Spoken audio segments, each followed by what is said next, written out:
watch all the fun and games and all the silliness. So yeah, it's a game show.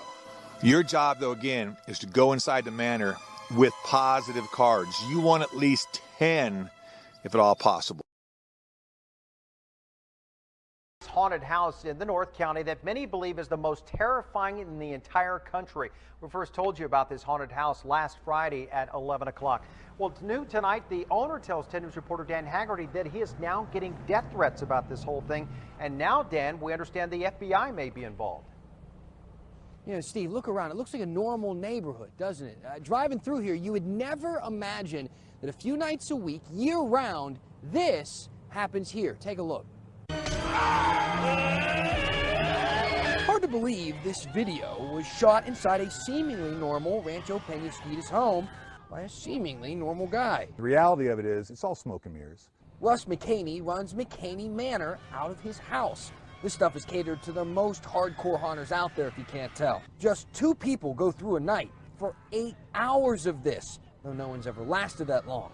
It's developed an international cult following with a waiting list of more than 20,000 people. We're just this little independent little attraction that we're doing just for the fun of it, and it became worldwide, and I don't know how. Or quite how to deal with his newly found fame and the people who disagree with this sort of entertainment. We get death threats on a daily basis, serious death threats. Mckamey says he gets calls, emails, and hackers trying to stop this, threatening to kill them and blow up the house, among other things. The police are involved, the FBI is involved now.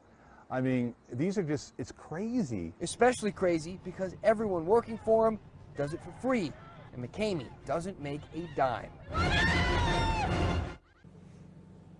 Mckamey loves greyhounds, so to get in, all it costs you is a donation of dog food. He says they have made a few changes because of these death threats, a couple precautions in place, but they don't plan to slow down. Reporting live tonight, Dan Haggerty, 10 News. I find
If you have 10 cards going into the manor, you'll do well, because it's really difficult to lose 10 fail cards once you get inside.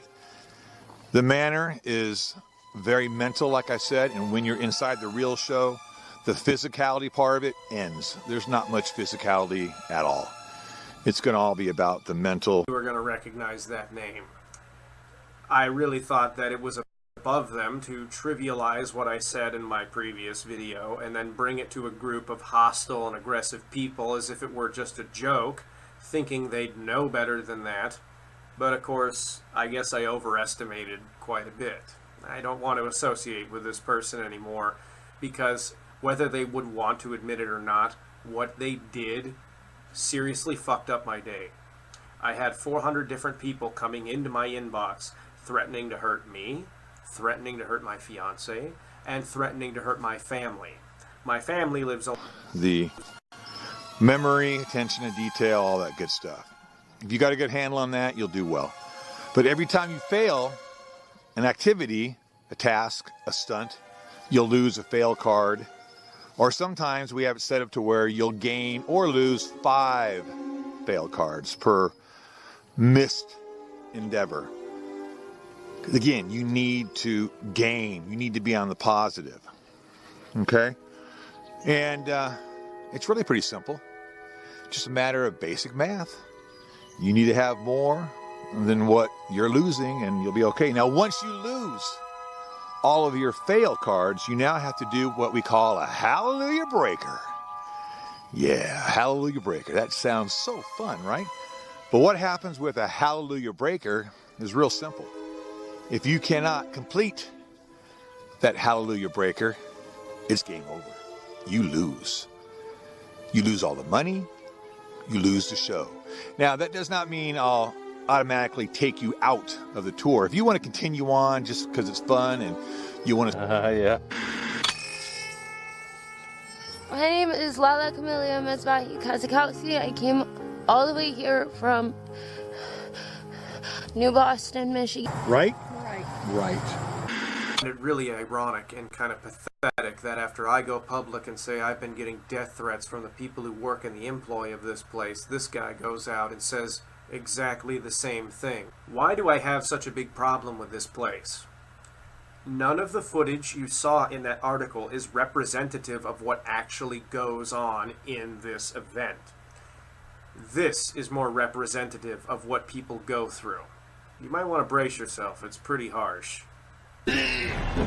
Hold it in! I'm tired of you throwing up in my room. You understand? Get your arms up higher! This is nothing. Aren't you glad you came in, Steve? Get your head. I'm talking to you, Steve. Aren't you glad you're here, Steve? Aren't you glad it's only gone 4.5 hours? Aren't you glad? Aren't you glad, Ryan? Yes, sir. Yes, sir.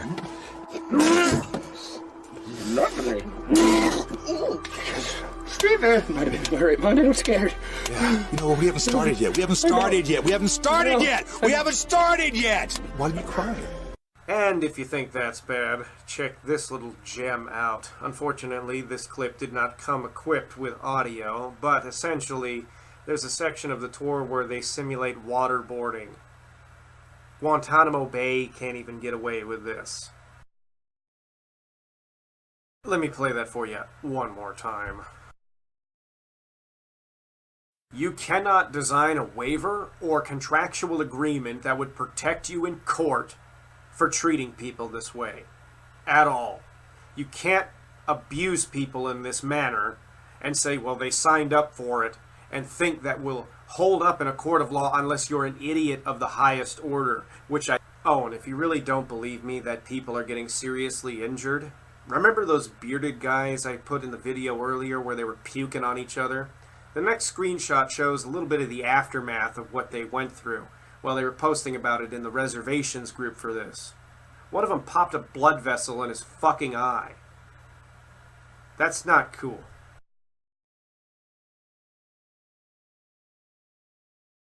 So what can be done about this place? My name is Taryn Neal, and I came all the way from Indianapolis, Indiana, just to tell Russ that the Mckamey Manor ate my lunch, took my milk money, and kicked my butt not once, but twice in one day. And you really don't want to do this. My name's Eric. I came from Waxahachie, Texas. To do what? To show Mckamey Manor how rough and tough Texas boys are, right? Yes. Say it. To show Mckamey Manor how rough and tough Texas boys are. You lied to me, didn't you? You're not rough and tough at all, are you? Yeah. Get your hand down. You're not rough and tough one single bit, are you? Eric. Yeah. Say it. I'm not rough and tough. Mckamey Manor did what? Ate your lunch, took your milk money. Say it, Eric. Ate my lunch, took my milk money. And kicked your what? Kicked my butt. And you what? You what? You quit? I quit. Then you say it. Say it, Eric. I quit. My name is Thomas Holmes. I'm from Lawrenceburg, Tennessee. I'm not as tough as I thought I was. In fact, I'm a big, massive baby. Russ Mckamey and Mckamey Manor stole my lunch, took my milk money, kicked my butt, and I quit before I even got done with the contract signing. Y'all do not want to do this. My name is Dominique Saltler. I came all the way from Beaumont, California.